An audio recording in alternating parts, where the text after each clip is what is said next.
Turning now to today's Money Watch. If you guessed who was sitting at the desk with us, you were right. We have Jill Schlesinger here, and we have brand new data about how Americans, how you and all of us are spending their money.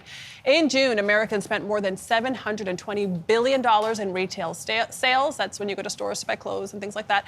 That is up 0.6% from May and up nearly 4% from last June. So what does that all mean for you?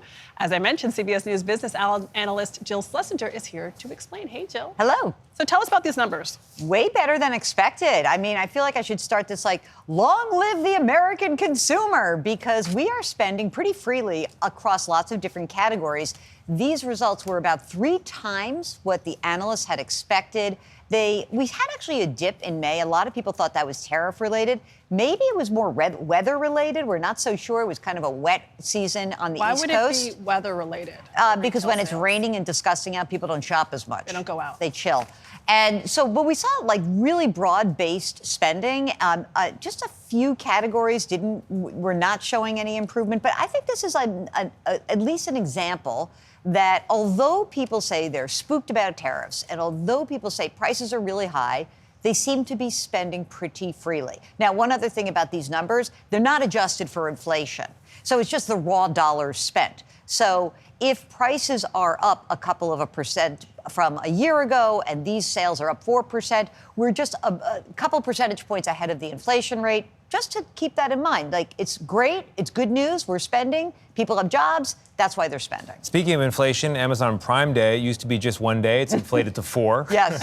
As part of a special marathon, and there were other retailers who had their own sales. It was all part of like a week-long event, really, in this country. What were the results of these big events? Again, better than expected. That first day of the sales, and again, all these retailers took part in this. It really was Amazon, but everyone kind of rode their coattails.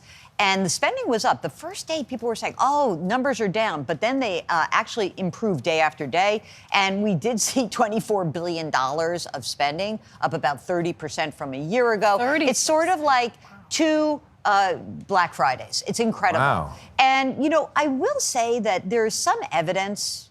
I don't know, Amazon doesn't release exactly these numbers, but there's some evidence there was a lot of spending on low-ticket items, that the average ticket price on what was spent was like $25. So, like, hey, I bought some Dawn dishwashing liquid. Maybe not, I bought a new TV. Yeah. So, you know, I think what we're really seeing about consumers right now, with inflation, with prices being high, people are more discerning. They're being very strategic. They're really considerate of how they're spending their money. We're almost out of time, but how are they changing how they plan their summer vacations? A lot of people are planning still to go away. Yeah, I mean, a lot of people say they were going to go away. Maybe they're going to have a staycation now. But what we do know is they're pulling back on some of the experiences. Maybe they're going to choose a shorter vacation. And I do think what's fascinating is that, you know, if you are going to stay home, it's still going to cost you money, but you save so much. I encourage everybody, you know, I don't have a middle name, but I have a middle initial, and it's V for vacation. And I encourage everybody to take some time off, because it does help you recharge, whatever you're doing. Even if it's a staycation, do something fun. Go visit someplace in your town that you've never been before. I want to go visit you for our little vacation. Well, okay, you know where to come from. Yeah, by the She way, says no kids allowed, though. So. What? Is that true? Yeah. Well, I mean, I would say that I would love children. I said to them I don't have a child-friendly house. I support this. I think it's safety first. So we'll leave the kids that's with all my I mother. care The about. safety I of her care- stuff. She I means. care Don't about break a the lamp. children. I'll bring the wine. All right, perfect. All right, Jill Schlesinger, thank you so much. That V is for vacation in her fake middle name. If you have a money-related question for Jill, send an email to askjill@cbs.com, and she could answer it in an upcoming segment.